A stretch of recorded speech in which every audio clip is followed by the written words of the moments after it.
Hey everybody. Today is Wednesday of Holy Week and I want to share something with you. Now I am going to read Luke chapter 22 verses 54 through 62. Then they seized him and led him away, bringing him into the high priest's house. But Peter was following at a distance. When they had kindled a fire in the middle of the courtyard and sat down together, Peter sat among them. Then a female servant, seeing him in the firelight, stared at him and said, "This man also was with him." But he denied it, saying, "Woman, I do not know him." A little later, someone else, on seeing him, said, "You also are one of them." But Peter said, "Man, I am not." And then about an hour later, still another kept insisting, "Surely this man was with him." But Peter said, "Man, I do not know what you are talking about." At that moment, while he was still speaking, the cock crowed, and the Lord turned and looked at Peter. And then Peter remembered the word of the Lord, how he had said to him, "Before the cock crows today, you will deny me 3 times."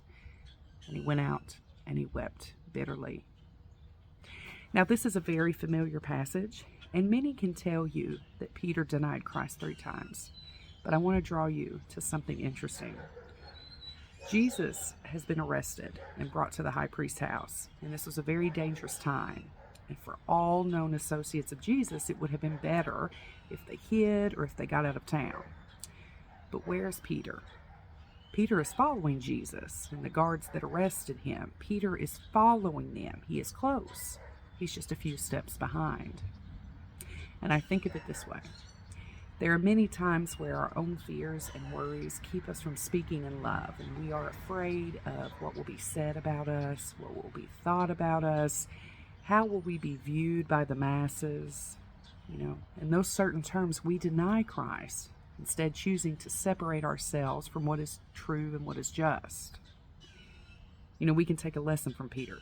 Yes, Peter denied Christ 3 times, but he did not leave. In this passage, there was something that kept him close, kept him taking steps toward Jesus, even if those few steps were behind him. And in the end of this passage, Jesus looked at Peter, and Peter did feel remorse. All through Lent, we've been examining our own sinful ways and thinking about our own mortality. And it may have crossed your mind that you've denied Jesus a time or 2, or perhaps even 3 times. But know that Christ turns and looks at you, offering forgiveness and mercy. Let us all walk close to Christ, and let us feel the power of His saving grace. So may God bless you, and may God keep you. Amen.